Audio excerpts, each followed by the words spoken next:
Well, a big good morning to all of you and a happy third gold medal for Canada. Just a few minutes ago, Grace and I got the chance to watch our women skate in the 3,000 meter relay, and it was totally awesome and a great lead into today's program. Now, welcome back to Exploring by the Seat of Your Pants, everyone. We've got kids today from Puerto Rico to BC, which is a wild range to be on North America and beyond. So exciting to have you in from across the continent, and we are going to dive in with another amazing adventure to highlight conservation, adventure, and science. Now, today, we are back with our friend Digital Moment. Now, Digital Moment has done a bevy of broadcasts with us over the last few months, all sorts of amazing AI programs. This is my favorite because today we are going to find out how AI can help protect nature. Particularly, we're going to talk about saving the Serengeti, which you'll see as our backdrop when we go live with two people on camera, but one of the most iconic and amazing ecosystems on planet Earth. Now, it's also February, which means that our entire month is dedicated solely to showcasing the most amazing women in science and exploration on planet Earth. We've kicked out all the dudes. It's been a wild ride. We're about midway through. We've got like a whole bevy of broadcasts stacked at the end, so stay tuned for those on our YouTube channel. But we are bringing back the wonderful Grace to walk us through this program. And if you're on YouTube or StreamYard, have your fingers at the keyboard because there's lots of moments of interactivity in these ones, so we are going to need your help. With that, I'm going to zip it, turn you over to Grace, and let's dive in and do this thing. Hey, Grace, welcome back. Thanks, Jesse. Hi, everyone. So happy to be back for another session with Exploring by the Seat of Your Pants. Yes, keep those fingers ready because we're going to be asking lots of questions, having lots of conversations. As Jesse mentioned, I'm from Digital Moment. What we do is we focus on AI, we focus on data, and we focus on coding. And these may sound kind of hard to understand, but thankfully there are lots of things that you already do in your classrooms. We're going to ask big questions, we're going to think critically, and we're going to make some predictions today. So today our workshop, it's called AI for Nature, Saving the Serengeti Ecosystem.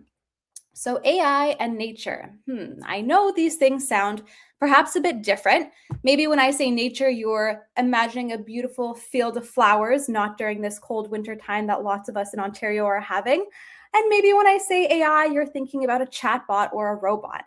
Today, we're going to see how these things come together, and we're going to imagine that we've traveled a long, far way to the Serengeti. The Serengeti is a place that might remind you of the Lion King for good reason, which we'll talk about in a moment. And we're going to see how AI can help nature and the conservation of animal life. So let's get started. We're going to get started with the big question. What animals can you see in this picture here? Ooh, I'm going to make this as full screen as we possibly can so we can check it out, everybody. What do we think? We've got elephants. Yes, I see lots of elephants. In fact, there's a whole family of elephants.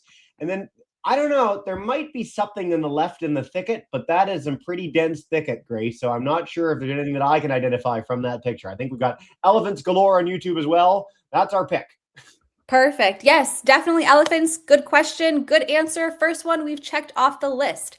Now, next question. What type of ecosystem do you think this is? This is maybe a bit more tricky, but I want you to put on those thinking caps. Think back to your science classes where you've learned about ecosystems. I know I learned about the Arctic ecosystem. We did a study on the Arctic fox when I was maybe some of your ages. So what ecosystem do you see here? I want to say, just because you mentioned your ecosystem you did as a kid, when I was the age of our students today, I actually did the Serengeti. Like, it was my favorite place ever. And it was my favorite place that I ever wanted to go. It's not a jungle. It's not the Arctic. We've got Miss Fraser's group saying savanna grasslands. We've got grasslands in the chat. Grasslands galore. They might have nailed this one, Grace. You guys nailed it for sure. It is the grasslands, the savanna. That is exactly what we were looking for. So we know what type of ecosystem this is. We see that there are some elephants here. And in this type of ecosystem and lots others, there are people or scientists that study them. And other names that we have for them are called conservationists. Not conversationalists. That's something that you might be good at, having conversations.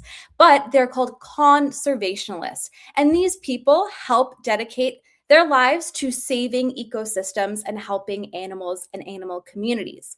So my last question for you here is, do you think it's important for these types of people, these scientists, these conservationists, to track animals and their environment? Could this be useful? Could this be helpful? Don't just let them let lost in the thicket. I don't know. What do we think? Yes. Everybody's saying yes. I think that's a pretty good key. If you've been in an Exploring by the Seat of Your Pants program, you've seen a lot of people tracking animals before. Awesome, Grace. Awesome. Yes, definitely. So those questions are going to help bring us a bit closer to what we are learning today. So today we're going to be learning about the importance of maintaining or keeping biodiversity. There are so many different types of plants and animals, and our goal is to have them thrive together. What we're going to explore today that might be new is describing how artificial intelligence, or AI, can be a useful tool in helping to maintain this biodiversity. And then finally, we're going to discuss some ways that are benefits to using AI and some drawbacks to using AI. Okay, so that is where we are going. That is where we are heading.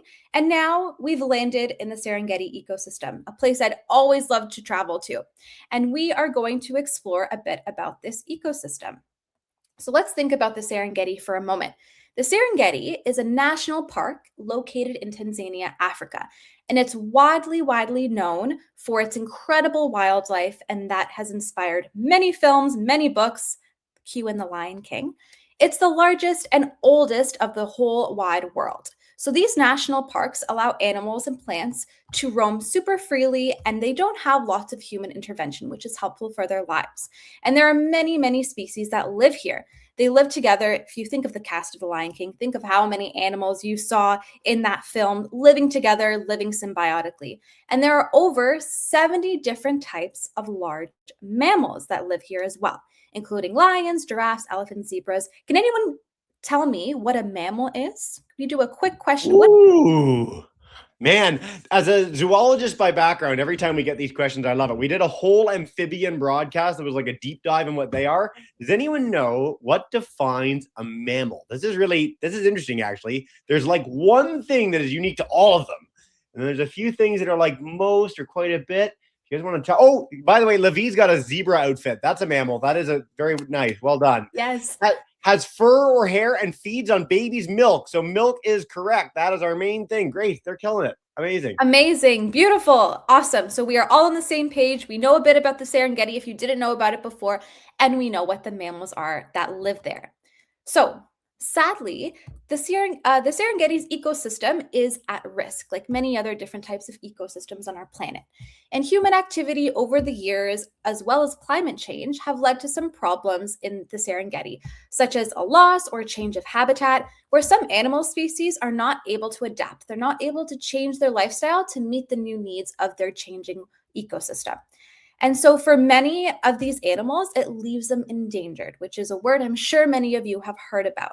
And as we know, if measures are not taken, if things are not done to help these animals, then it can lead to something called animal extinction. So although that is very sad, there are many things we can do to help. And this is where our third question about animal tracking comes into play. So this very cool program called the Snapshot Serengeti is helping to do this kind of work with animal tracking.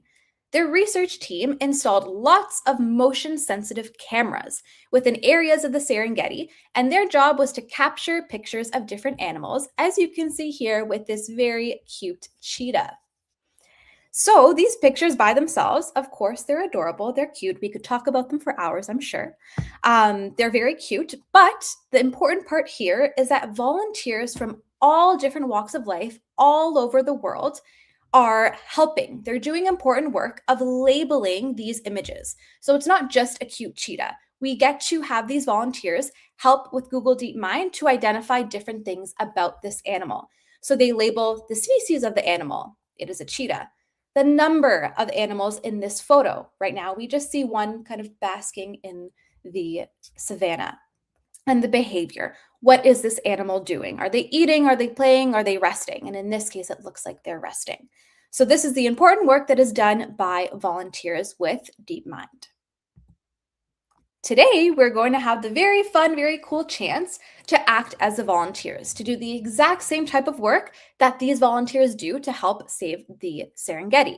So you're the volunteer, all of you are the volunteers in this session today, and I want us to think about what labels would apply to the following image here. So I want us to consider, number one, What species do you see? What animal do you see? And this will be like our warm up. How many of them and what behavior? So let's start with the species. What animal species do you see here? What do we have? And I'll just say a big hello to Miss Fraser, Mr. Boyd, Caesar, Katie, all sorts of folks are joining us in our YouTube chat as well. We'd love to hear your answers. So from our StreamYard group, we've got 2 zebras eating. And I think that's our warm-up round. We got our muscles loose, and I think that's spot on, Grace. Yes, I love it, love it, love it. We are warming up. We are starting to think about what we can see in these images about the species, the number, and the behavior. And we killed it. We have the zebra. How many of them are there? There are 2. And what behavior do you see? They are eating, they're sort of grazing along this grassland area. Amazing. Warm up done. Check. We are on to another round.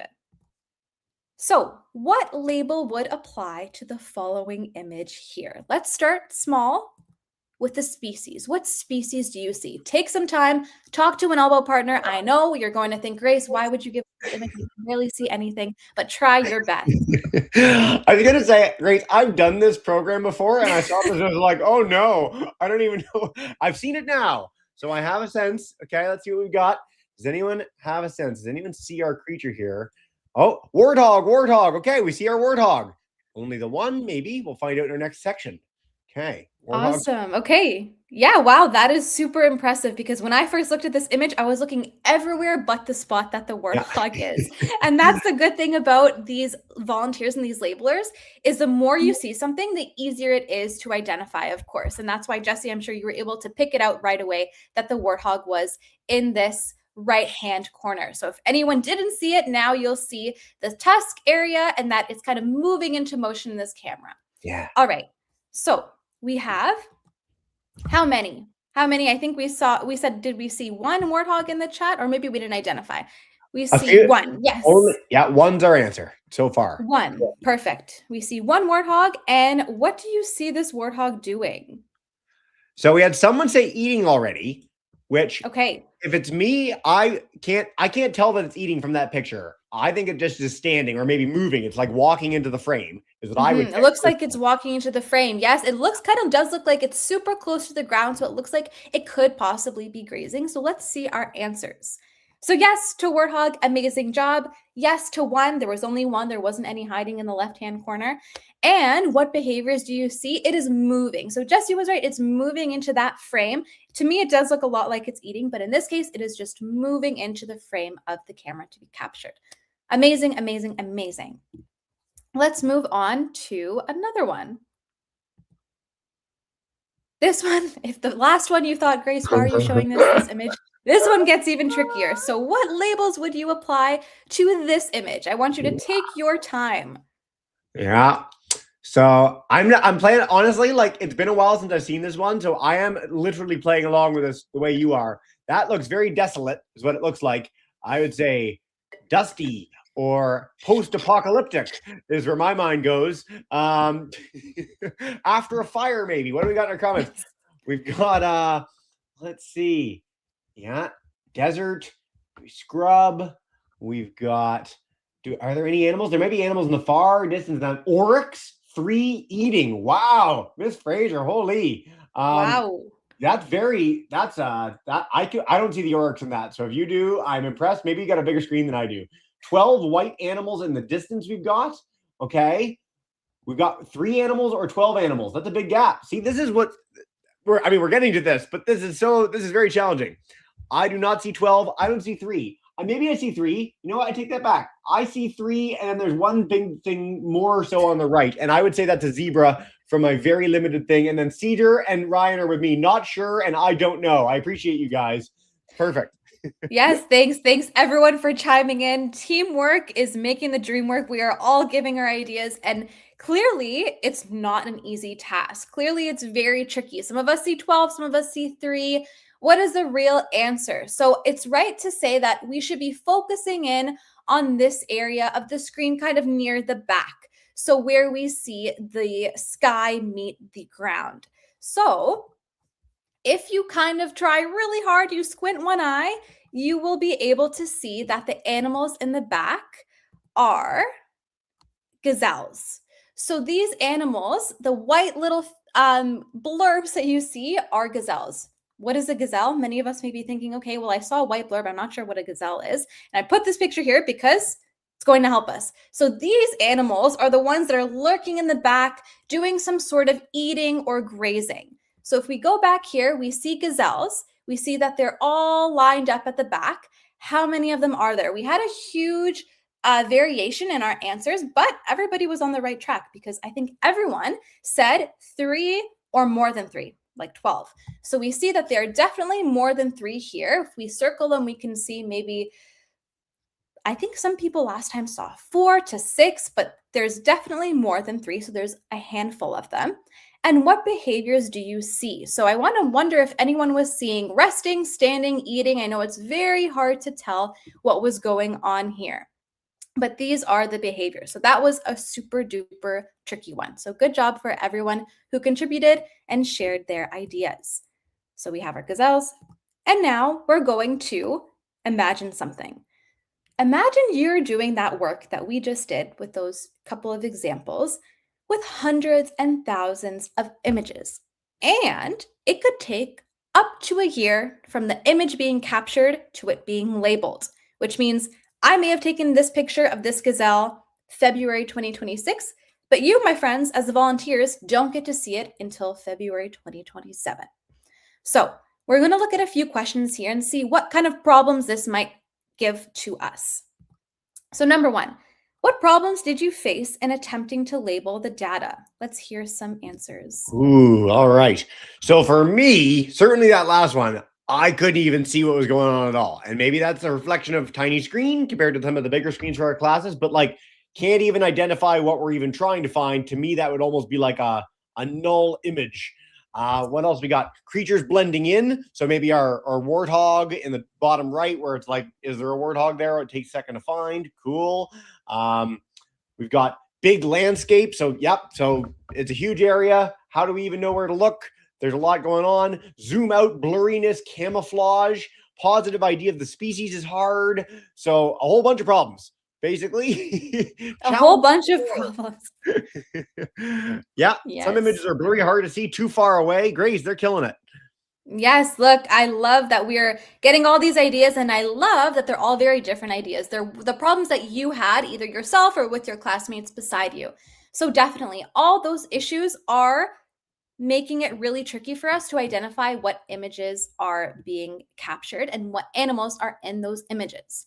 So those are tricky. We don't know because we are not super experts in all the animals and in all the images that have been taken to date. We only saw the select few that I gave as an example. So definitely, those problems are very, very real. Now, why might the delay of a year be an issue for conservationists? Why might it be not so good for it to take 1 whole year for the image capture to be processed and labeled for the volunteers? Ooh, what do we think? This is a great question. I really like this question. Genuinely, professional detachment gone. What do we think? And I will say, like, this is truly like labeling images, finding out what animals are, where they are, is one of the biggest things as you lead into any conservation, any science in the world. When we work with Park Canada, they talk about that a lot. Mr. Boyd's class, you spot on. Many things change in a whole year. So maybe there's more animals, maybe there are fewer animals, maybe something's happened to the ecosystem because they're not acting right on time and things may change with time. If we don't get that data in a year, maybe that ecosystem changes, maybe that population changes. Grace, they're spot on. 100%. 100% completely right. You can even imagine, let's say I took a picture of your classroom today or the space that you're learning in. And maybe it was a day that your teacher was getting observed. The principal comes into the classroom. I could guarantee that everything in your classroom looks perfect. It looks beautiful. Your workbooks, they're displayed. Your language and math learnings are up on the board. You have your learning goals. You have your success criteria. There is not a speckle of trash anywhere. But what might change maybe the day after, maybe the afternoon after, of course, the year after this happens, you may be doing different things in math and language. There'll be different students in the classroom. Maybe you've graduated to a different grade. So the idea is that it's not a good representation of your space. So the length of time it took for us to provide any useful information made it really hard for the conservationalists to do any type of reacting. So they were unable to react quickly to events that are affecting the ecosystem. such as things like flooding, drought, or disease. So, the timeliness of the intervention, how quickly something can be done to help, is super duper important to protecting vulnerable species and to preserve biodiversity as well. Here's where AI comes into play. We haven't been thinking a lot about it yet until right now, but now we're going to start thinking about it. So, do we have any thoughts or ideas? Because we've been answering really, really well in the chats and the conversations. How could AI help this problem? We've had one of the best AI or audiences for an AI program we've ever had today. Like, you guys are so quick on the draw. So I'm really interested in your answers. Again, I know it's a little delayed for our YouTube friends. So I'm going to give you folks a second. Let's see what we've got for AI helping with expediting the ID process, learning patterns. We've got AI that's like figuring out what a zebra is. And then, okay, it's much better at finding zebras going forward. That's a great answer. Finding more things, saving people work, can spot different creatures. So we're harping on the theme of it's really good at identifying things, identifying the animals easily. Everyone is sticking with that, Grace. That's perfect. Awesome. Yes, 100%. So, Google DeepMind, which is a branch of Google, like we said earlier, they took this problem, they made it a challenge. They did lots and lots and lots of work to develop an AI system that can predict the animals that are present in the images captured by the cameras. What does predict mean? Let's chime in. What does predict mean here? Let's see. Guess the right thing. We've got figure it out beforehand. Okay.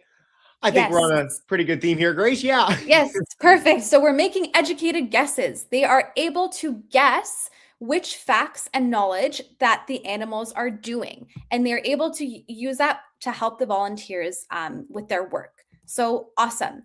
So now I want us to think about some questions related to this AI system being used to make predictions about the animals. What do you think the computer scientists or engineers at DeepMind do to train or teach the AI model to identify these images? What types of things are they doing to be able to identify the images that we see on our screen here? Ooh, all right. What do we think, everybody? Again, give it a few quick seconds, but lots of pictures of animals. So we just keep feeding it lots of pictures of animals. That's how the data. So we basically take all the pictures from camera traps, from people going out and taking pictures of this glorious ostrich, by the way. What a picture of an ostrich to have chosen, Grace, by the way. That is very flaunting the leg. I've never quite seen one that good. So we're sharing lots and lots of pictures. And then to sort of give it a benchmark, pictures of trees, non-animals. We're highlighting things that aren't there. Fantastic. There you are. And putting a lot of powerful computers to work to figure it all out. Great, guys. Perfect. 100%. So like we said, these vast quantities of images captured by the camera are very important. We need those images to help us, and then we need the images to help the AI system. But us humans are very important in this process too, because the way it works is that the computer predicts or guesses an animal. So maybe they look at this picture, they say, hey, well, long legs, long neck, it's a giraffe. Uh-oh, what's the problem with that? Maybe they think this because of those features. But the human in the loop, or the human volunteer, is responsible for helping clear this information up. They are going to share whether it was right or wrong and make adjustments accordingly. So that's the number one takeaway I want you to have with AI. Humans are always necessary to be in that loop. Question number 2. Why might this be better than relying only on volunteers? Why might AI be helpful than only relying on volunteers to support this process? What do we think? All right. Advantages of AI over volunteers. And I want to stress there are many programs that do things with volunteers, and we've actually highlighted them before. And I'm the first to say that AI has some really great advantages over people doing this sort of work. What do we think in our chats? Sometimes volunteers might not be available. That's true. Whenever you do a project like this, if you're doing citizen science, quote unquote, you need to find people that are willing to spend their time and energy and do all this. And there's lots of programs like that. Fantastic, because AI is always going and people aren't. So you could just run the system, scan a million images, really easy and fast to do with AI in a way that it might not necessarily be with people. Faster, catches up things we humans probably don't catch it. So it might be more effective, and it's always going, and it's faster. So these are great answers, Grace. Beautiful. Yes, 100%. Predictions can make much, much, much faster and more accurate predictions. Sorry, AI can make faster predictions than us humans. Maybe we're going to have our lunch. We don't need to do the work right now. How many images could have been identified by AI in that time that we've had our lunch for us then to come back and see whether they were correct or incorrect? So 100%. Now, who benefits from the predictions that are made by AI here? Lots and lots of people. Biologists, scientists, conservationists, basically anybody who cares at all about animals and ecosystems. And those people that I just mentioned, they work really closely on these projects. And so they're able to respond to events affecting those ecosystems. But the animals also benefit, of course, because they're living in a space that is monitored and they are able to thrive in that space. So this project also gives lots of information to students in college or university that are studying ecology, which is maybe something you're interested in. And of course, last but not least, it helps everybody, all of us at this session here benefit because we as humans are part of vast ecosystems and our habitats, our food, our ways of life, our everything depends on them. So that is who can benefit. And now how can we get involved? So what's our call to action? How can we be involved? There are ways that we can support these initiatives across all the territories, all the countries, all the spaces we're in today. First of all, you're helping today just by being such great listeners, such great answerers to my questions. And you may share this with a friend when you get home. You may share it with family at dinner time tonight or a teacher next year. If you want to be even more involved, you can join citizen science projects like Jessie just mentioned. So the Zooniverse project is one of them, and it lets you explore different types of real-life research projects. And you're able to do this on their website, and you can see people studying images of different things like coral, there's plankton on there, dolphins, lots and lots of different animal life. So that's one way. And of course, my last one, that is already what you're doing, it's being involved with the Exploring by the Seat of Your Pants sessions, because you get to stay up to date on the coolest of innovations in STEM across the world, and you're able to chat with people that you may have never talked to before. So thank you. That is the end. We have it. You've learned about how nature, how AI are both connected, and they can help us, and we can stay involved. Super, super cool. Thanks, Grace. And feel free to come out of screen share so you can see us again, have a bit of a conversation. We're going to dive with a nice long Q&A now. So please, YouTubers, feel free to share in the chat anytime. I put up the Zooniverse website. I can't encourage you to check that out enough. So much to explore there. And of course, big time, digitalmoment.org. And they've got a really cool initiative, Digital 2030, that you should check out as well. We've been highlighting this in our entire series with them. We've got 2 more programs coming up in March. And now that I've given you a few seconds to think up your questions, we'll begin with one about other ecosystems. So we talked about the Serengeti today, big flat plain. You can see animals for miles. Are there other ecosystems where AI is being used for something like this, or anything that you can share that you might know? Yeah, that's an amazing question to whoever asked that. We know what's happening in the Serengeti, but it's certainly happening in other spaces. So I'll type in the chat somewhere where you can visit to learn a bit more about Google DeepMind and where they are doing this type of research and these type of projects. So I'll type that in there, and you can do some research with your class, with your group afterwards to learn about where they are. Sweet. I've just taken that from the chat and put it on our YouTube channel as well, so you can check that out as a cool link if you want to copy that. Thanks for that, Grace. That's awesome. We're going to take one from YouTube, and then we're going to go to you, Livy, in a second. Caesar wants to know, how did you get this job? What made you want to do this? Grace, a personal question. What a good question, Caesar. I love that question. I will tell you. I'll try and keep it brief. So I went to school to be a teacher. I love teaching. I love being in the classroom, as you could probably tell. I always make those classroom references. And I did work as a teacher for a couple of years. And then I became very interested in AI. There's been this boom of AI, and everyone's kind of a little bit on their toes on how it's going to affect education. So I did some research on it, and I thought, you know what? It'd be pretty cool to continue studying it. So I left teaching for a bit, and I joined Digital Moment. And here I'm able to do all these AI sessions so that teachers and their students can learn about how AI is affecting the world. And I was really super passionate about letting that be known, because when I was in the classroom, I had no idea. So now I'm happy to be the person that can bridge that gap for others. Very good question. Fantastic. I love when we get teachers that sort of make a pivot into education more broadly. Joe, so my colleague here, did the exact same thing. Classroom teacher, came on to Exploring by the Seat of Your Pants, and here we are 11 years later. So Grace, may it go as well for you as it has gone for us. Lavi, we're heading to you. And I want to stress, one of my joys of this year has been students coming in costume. We had the Artemis program with a kid in like a full Artemis outfit. And for the Serengeti program, Lavi, way to go. Hi, how are you doing today? Good. Thanks, Lavi. So happy to have you in your zebra costume. I love it. Yeah. So, thank you. I was wondering, how do you decide where to put the cameras and how long do they last?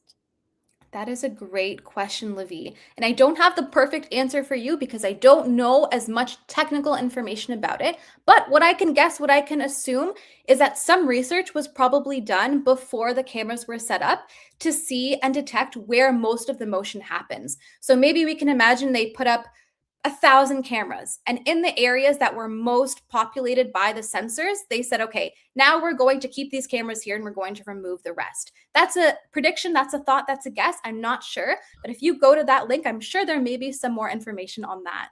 Not only that, but I can speak to this just from working with Parks Canada a lot. So sometimes, especially in like a forest ecosystem, you'll find like trees that are like scratching posts. And so they know that animals regularly come to that as a scratching post and they'll put up a camera facing it. So cameras are expensive. Camera traps are expensive. You got to pay for the staff to go out and actually take them, get the data, everything else. They're usually up for a few weeks to a few months, but they try to plan to put them in a place where they're going to get the most data. It's no good to have a camera up somewhere where nothing ever walks by. It's useless for all involved. So there will be research in advance, and it tends to be that few week to few month range, unless you're doing something like an ecosystem survey, which will be like a year plus.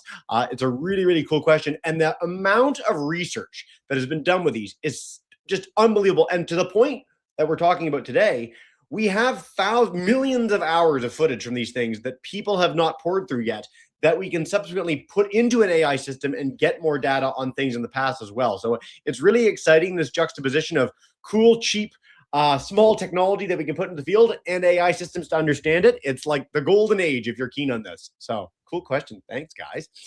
All right. Katie has a great question. So Katie wants to know, is it true that AI is contributing to climate change and not helping animals? She's seen this a lot in the stuff she's seen online. Can you speak to AI's impact on the environment as juxtaposed against what we've been talking about today? Yes, 100%. So this answer is going to be a juxtaposition. Two things that kind of oppose each other. So in many ways, the AI that we think about when we think of AI is generative AI. So we're thinking about ChatGPT, we're thinking about Claude, we're thinking about a chatbot. And chatbots that we see, and I'm sure you've heard in the news, use lots and lots and lots of energy and water just for one prompt. And there are many cool platforms on the internet that I wish I had a link that maybe I'll share with Jesse to share afterwards, where you can actually see how much one prompt is worth in terms of water bottles. So 100%, that type of AI uses a lot of energy. There are lots of different types of AI, however. So the AI that is being used here is not the same type of generative AI that uses all that type of energy, all that energy source. So in a way, it's using less energy, which is also helping the environment. But it is 100% right to say AI is helping the environment. However, AI has its own implications for the environment, especially relating to water. So that's an amazing question and lots more research that can be done about that. I love that point. Yep. And we cover this in every single AI program that we do. There are a lot of impacts for any big data center. Anytime you're using a lot of computing power, you're going to have an impact on the environment. So this is something that we've addressed in a big way. It absolutely is a big challenge. It's something that's being discussed a lot and very much so. But this is a really nice positive thing that AI can do and much more targeted. So again, the large language model compared to like scanning data, very, very different thing. And this is where, as a term, AI sort of comes to be all encompassing for what large language models are. And it's well beyond that, including some of the DeepMind stuff that you shared a little bit earlier. So thanks for that question, guys. And yeah, there you are. Mr. Boyd's class, have you ever read The Wild Robot? Neat question. Yes. Amazing question. I read The Wild Robot. I watched the movie. I read it so many times. I read it with my grade ones. We loved it. I read only the first one and I haven't gotten to the second one because I couldn't find the book, but I'd love to read the second one too. Love The Wild Robot. I cried in the movie. It's a very nice movie. Yeah, it's emotional. It's emotional, but it's a lovely movie to learn and think about humans and robots and all the things and how we're connected. That's a great question. We've got a cool, I need to look up the synopsis of this, but Hopper, so the next Disney Pixar movie is all about like robotics and wildlife again. So we're covering this topic a lot right now and for obvious reasons. So cool question, guys. Very cool. The more serious one for Mr. Boyd's class, how can kids learn more about AI? Where would we send them? Good question. You can always come over to Digital Moments website. You can ask your teachers to. You can go yourself online. It is linked, thanks, Jesse, just below. We do lots of different training sessions for students. We teach them about machine learning. We also connect it really closely to the subjects you're already learning in school. So that's one option. Another option is looking at different things online. You have a vast array of things that you can find on the internet, and a lot of them are useful. A lot of them are from Hour of Code. We do a lot of these sessions relating to Hour of AI, and our Hour of Code was all about a translation station game where you're able to use machine learning to help translate different languages. That's also something you can find on our website. Yeah, I really like to recommend the Digital Moment website, not just because it's fantastic, but because it's really important as you're looking for AI information online. And we talked about this in our last program, Grace, that you look for stuff that's from a third-party organization or journalist or someone that isn't from an AI company. For the same reason that you don't take the advice of, whose Pepsi is the best and, the articles from Pepsi. Same thing with AI. Try and understand it from that third-party context because it gives you an unbiased look at the information that's out there. It's why we do these broadcasts with Digital Moment. So I love this question. Great point. We're going back to Levi, and then we'll take a few more from YouTube before we wrap up. Come on in and take us away. Hi. So I was also wondering, if the person taking the photo is far away from the animals, how can AI tell what kind of animal it is? If the person taking the photo was so far away from the animals, how can AI tell or detect what the animal is? That is a great question. So I know that AI detection from super far away can be really hard because, of course, there's a lack of information like we saw in one of those examples. So predictions are always going to be made as predictions. They're the best educated guess, but they're not always 100%. So the AI can notice that those kind of far away dots in the image mean something, and then the machine over time, as they see more and more images that look like that, get better and better at recognizing those tiny spots. So yes, it's super easy. It's kind of like when you have a visitor in your classroom or a visitor in your home, and you know your home very well, right? But the machine doesn't. And so if you have this visitor, your visitor doesn't know, oh, where do the cups go? Where do the plates go? Where do I put these pencils? How do I sharpen them? They're not knowledgeable of that, but you are because you've been there. So it really takes a lot of training and a lot of exercising. We've got our next, that was a great answer. Sorry, we got a next question that came in the chat, and I was trying to find an answer because I don't know if you know offhand. Are the cameras in the Serengeti solar powered? And I think they're just a battery. Is my understanding for most cameras is that they don't use that much power because they only do it in its motion sensor. And it's not like it's moving all the time. So I think it's just a big battery pack. Right. I'm not sure. It's kind of like your night lights. Like they're only coming on when you need them to. So they're not necessarily using lots and lots of battery power, but I'm not sure. That is a great question. My understanding is yes. And that's part of the reason we need to go back. Like people need to go into the field and get them is they need to replace the batteries. They could be solar powered, but if you had it that way and it got dusty, especially somewhere like the Serengeti, it wouldn't produce any solar power anymore. So you probably want a contained power source. It's a very neat question. And thanks for that, Oscar. That's awesome, man. Grace, time flies when you're having fun. We are nearing the end of the broadcast. We have highlighted your awesome website. We have highlighted the incredible Digital 2030 initiative and Zooniverse a whole bunch. But is there any final message you want to leave us with before we say goodbye? Yes, I'll leave us with this message that as we learned today, AI is super cool. It's changing everything, but it's been here for a while and there are many different types of it. What I want you to walk away with is anytime you use AI, you are the most important thing involved. AI is not. You are the one guiding the ship, leading the way. You're not going to get an answer and say, you know what? Yep, AI said it, so it's right. I want all of you to be good digital citizens. And part of that is practicing asking big questions and not always believing what you see or hear online. Great. What a spectacular answer. Thank you so much for that. And you'll get more great answers like that if you come back for our final 2 Digital Moment programs on March 3rd and 10th at 11 Eastern. So we look forward to having you back. We have quite a few of you that came to our last one as well. So stick around. More to come. Some really cool programs. And Grace, thank you so much for your passion, your expertise, all of it. We'll make sure everybody has this, the DeepMind thing, and more. For now, have a wonderful rest of your day. And bye for now, everyone. Thank